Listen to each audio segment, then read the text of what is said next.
Hey, I'm Gerard Way from My Chemical Romance. This is NME.com. The most emotional. It actually happens more often than people would probably think. It could happen literally 5, 6 times on a tour. I had a lot of moments on on Project Revolution in the States with Linkin Park, which was to me the best tour for a lot of reasons.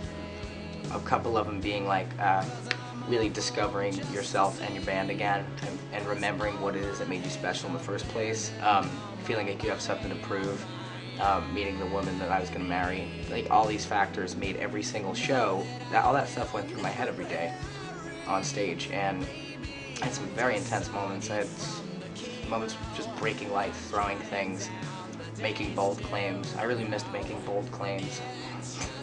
Who's better than us? Like I'd be standing in front of a spark shower yelling, who's better than us? Because right at that moment, that's what I felt like. Who's better than us right now? Making all kinds of teenage boys take their shirts off and swing over their head like animals. I had a really crazy time. I think at one point I said a loader I was backstage and a loader, I was stretching and warming up, and some local loader said, "Hey, look, it's David Cassidy." And it kind of bummed me out. And then I was on stage and I was explaining to the crowd that a loader said, "Hey, there's David Cassidy." My answer to the crowd was basically, the big difference between me and David Cassidy is I suck way more dick than David Cassidy. So the shows went something like that every day. They were fun. I went to Japan not thinking I was coming back. This is our first trip there. This is right before I got clean. And as the story's kind of gone, I got on that plane and I packed real light. I was so addicted to self-destruction, I think, more than the drugs.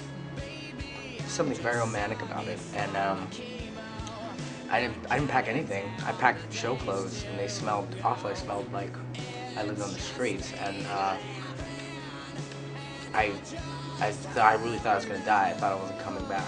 Honestly, just good old-fashioned depression, but heightened by alcoholic dependency and narcotic abuse. I mean, everybody gets depressed. It's totally normal.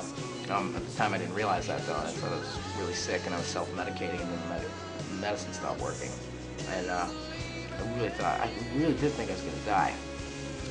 I think it's something that everybody goes through, and that's not to belittle the fact that some people have it worse than others, and some people can't get out of bed. I think that exists, and I think it's very serious.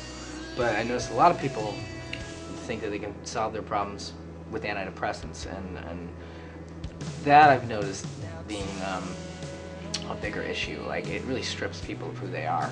Like, all your quirks, all your problems, even your depressions and your failures, that's what makes you you. And there's a lot of drugs out there that'll take that away from you. I won't take anything. I barely take NyQuil if I'm sick. I remember everything. I remember every single moment of the last 3.5 years. Everything. That's real interesting. 15-year-old me? I think, I don't know, I'd like to think that a 15-year-old me would think of... I was a pretty angry 15-year-old, so probably disappointed by the fact that I'd softened up quite a bit and grown up. I hung on to that for quite some time into my early 20s, being kind of angry about nothing. So I think the 15-year-old me would be disappointed in that aspect, but I think he would be very happy in the other aspects of knowing that everything's going to be okay.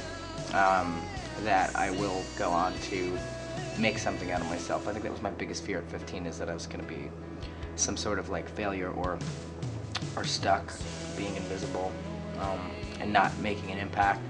And especially like meeting somebody you love more than anything in the world, wanting to get married. I think a 15-year-old me would never have thought that possible. So I think he'd be happy to know that it all works out in the end.